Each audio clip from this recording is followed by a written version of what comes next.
Nós estamos aqui para falar a verdade. Se vocês tivessem vindo nos ouvir primeiro, antes de ir ao Supremo, tudo que vocês ouvissem lá, eu vou dizer, olha, é mentira o que eles estão dizendo aqui. Esse rapaz aqui,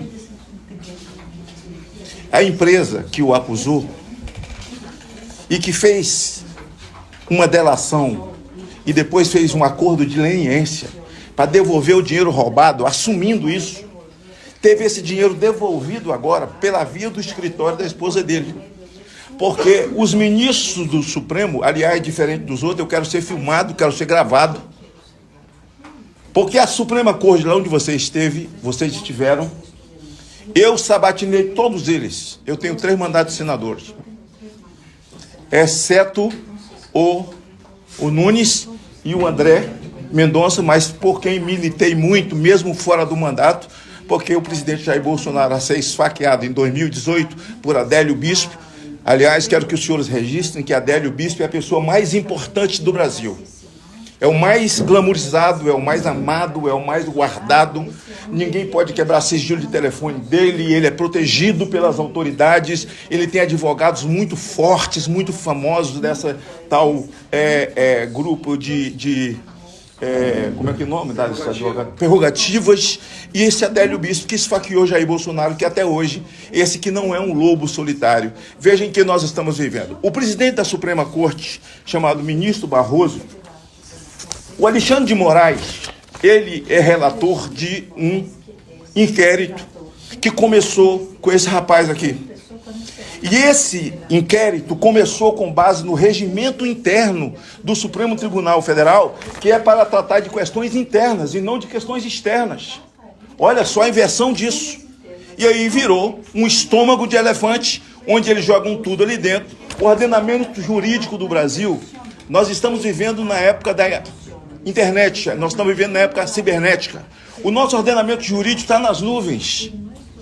Essa Constituição que você recebeu, deixa eu dar um beijo nela, porque é uma afinada.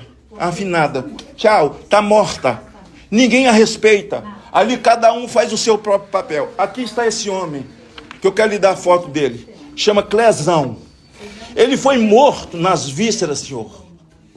Nas vísceras do Estado. Aqui está ele saindo de maca de dentro do Senado. Aqui está a família dele.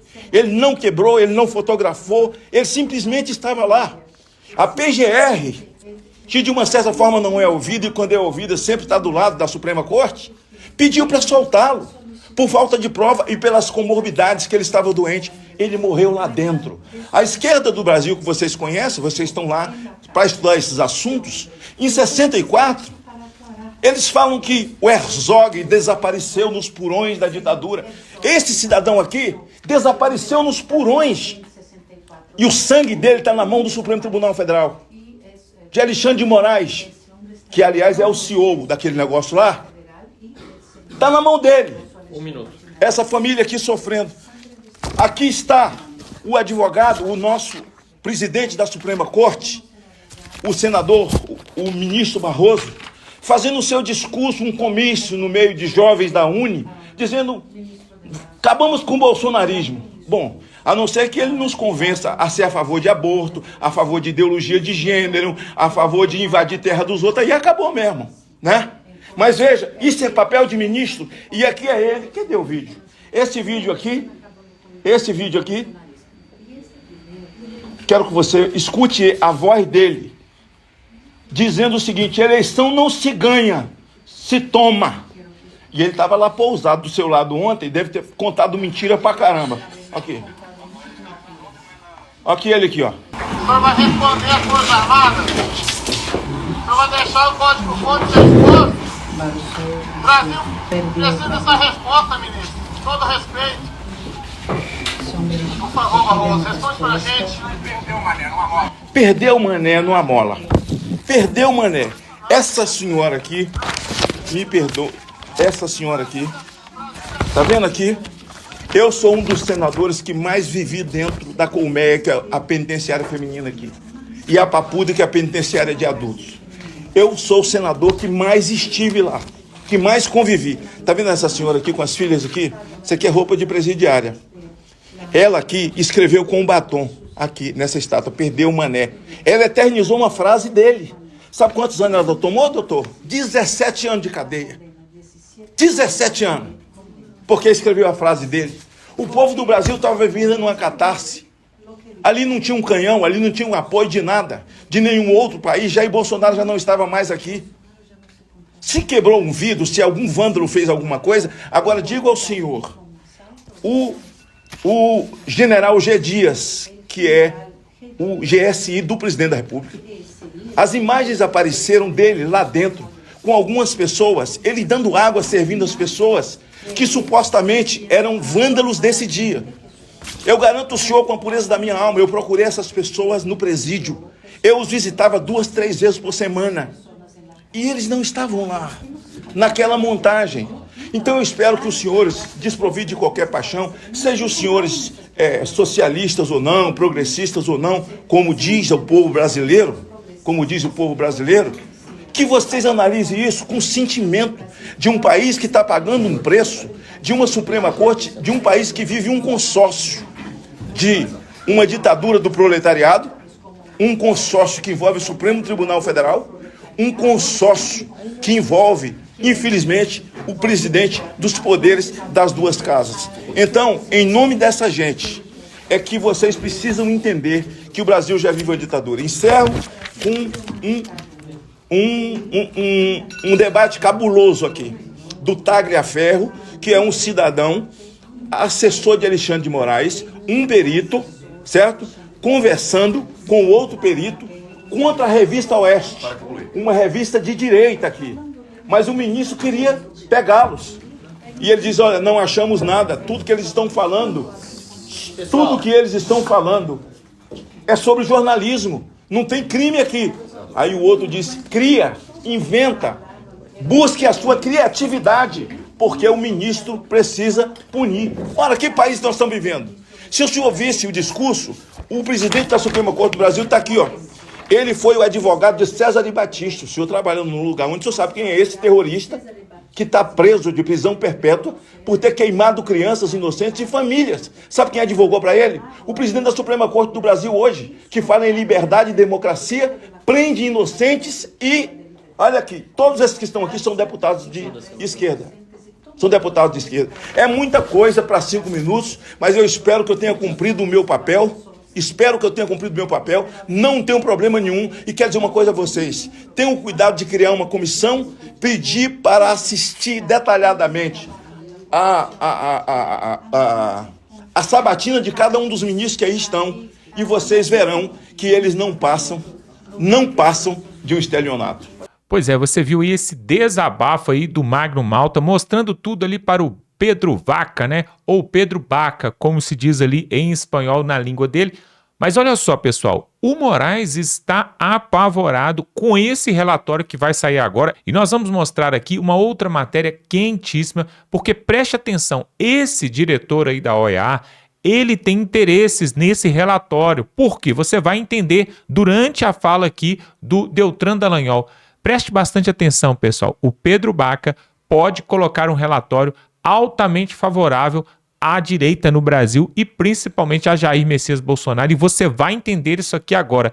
Preste atenção porque as coisas mudaram e agora eu acho que dessa vez Moraes, Lula e companhia não vão sair ilesos. Preste bastante atenção e voltamos em seguida.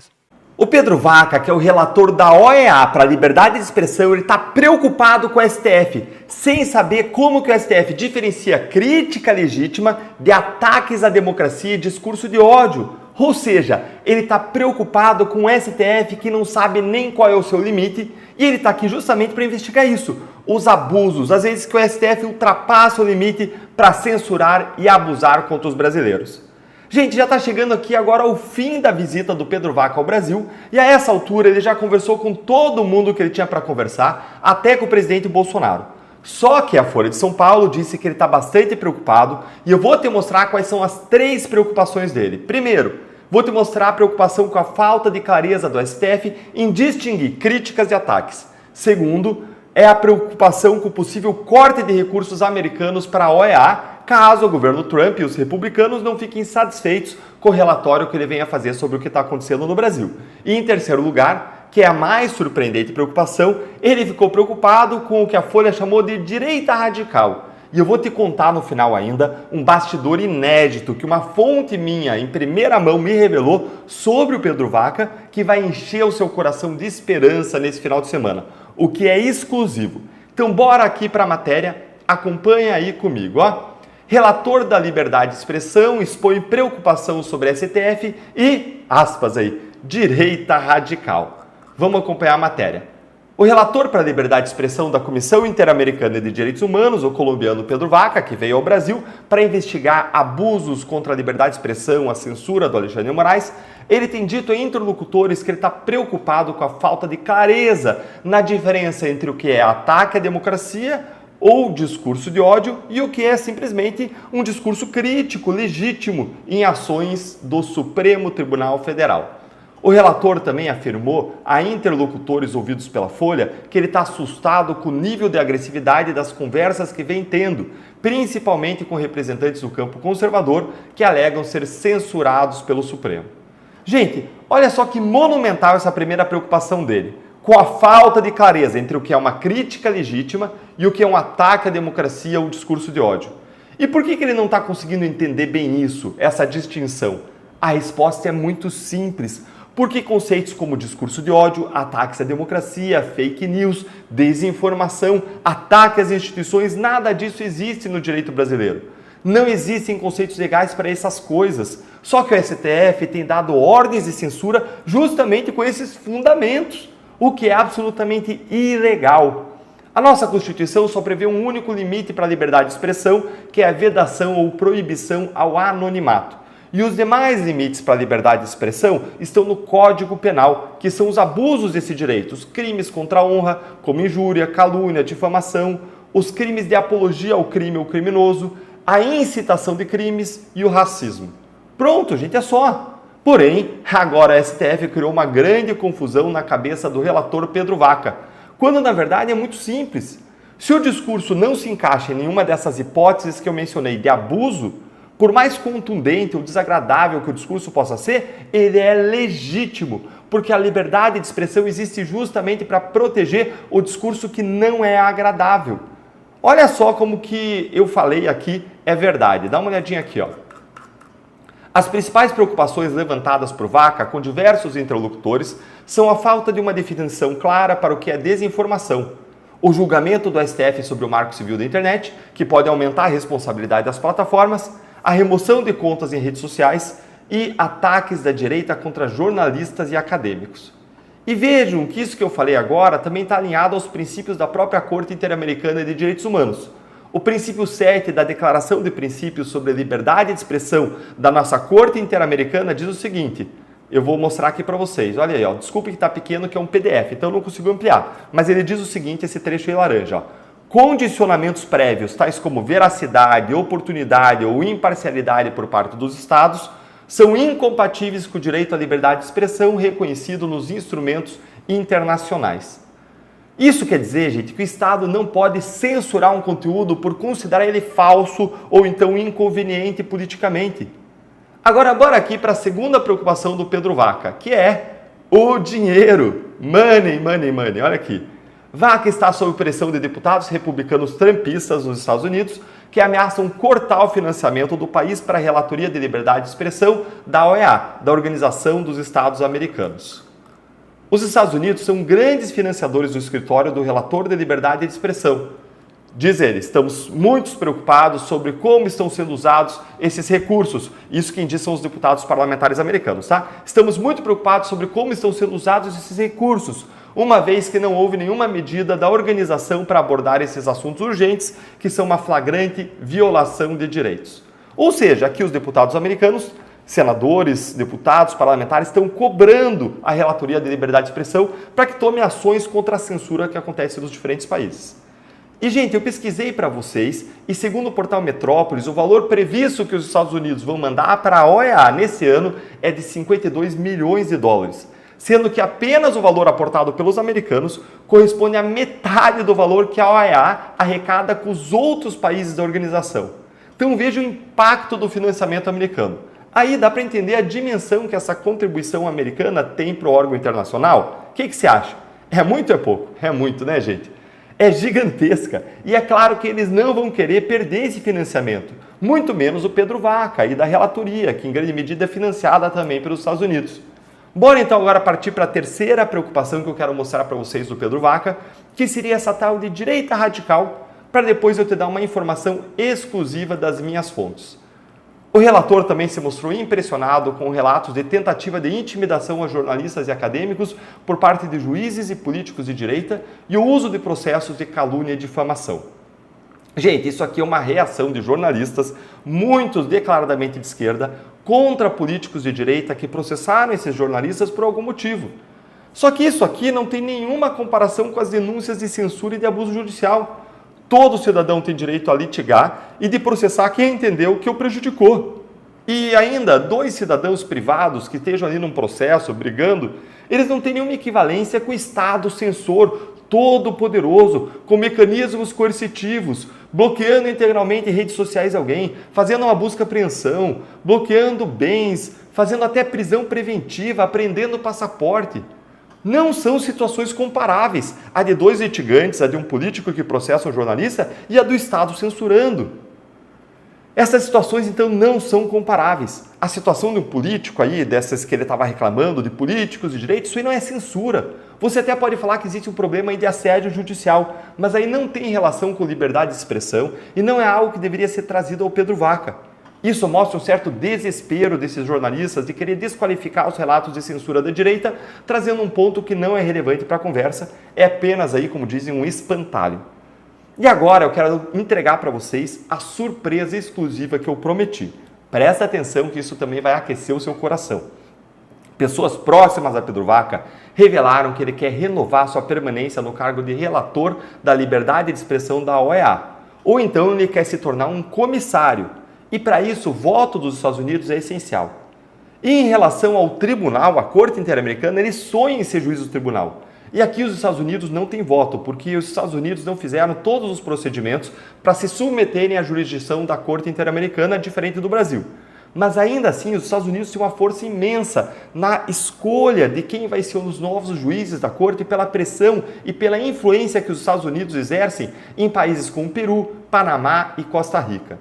Então, a aposta de quem conhece o Pedro Vaca de perto é que ele vai colocar o seu navio aprumado com os ventos políticos que vêm dos Estados Unidos. A expressão que eu ouvi foi caravela. Ele vai colocar caravela, que tem ali as velas, aprumadas com os ventos que vêm dos Estados Unidos.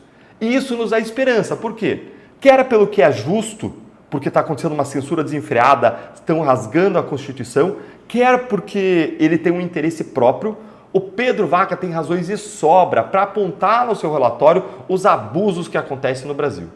E aí, qual é a preocupação do Pedro Vaca que te deixou mais surpreso? Conta aí para mim nos comentários. Pois é, tá aí. Esse representante ali da OEA, o Pedro Vaca, né, já tem tudo que precisava para montar um relatório e fazer um dossiê sobre o que tem acontecido aqui no Brasil. Mesmo ele sendo convidado, olha só, pessoal, ele foi convidado pelo governo Lula para tirar aqui os esclarecimentos sobre tudo que acontece aqui no Brasil. E o Lula achou que ia limpar a sua barra ali com a OEA, porque parte da OEA é de esquerda. Porém, tem algo muito interessante que o Deltan Dallagnol, inclusive, colocou, que é a respeito desta vaga que o Pedro Vaca, ele pretende, né? Ele pleiteia ali junto à corte norte-americana, junto ao judiciário ali norte-americano, e para isso ele precisa ir com os ventos favoráveis à democracia norte-americana. Ou seja, resumindo, ele tem que tender para o lado da direita e ele vai ouvir sim, de uma forma mais cautelosa, os apoiadores ali de direita, os deputados, senadores que fizeram todo esse explanamento ali, essas declarações. E aí, pessoal, eu tenho certeza de que Lula, Moraes e companhia estão de cabelo em pé por causa desse relatório. E eles estão achando que a qualquer momento pode vir uma bomba ali, uma represária vinda dos Estados Unidos, como, por exemplo, né, quebra de acordos comerciais, como, por exemplo, sanções que pode prejudicar, sim, autoridades aqui no Brasil. fortes emoções para os próximos dias, pessoal. Vamos aguardar e eu espero que a justiça seja feita. Se inscreva aqui no canal, tem um botão aqui, se inscreve, pessoal, para nos ajudar. Dá um like nesse vídeo e tamo junto.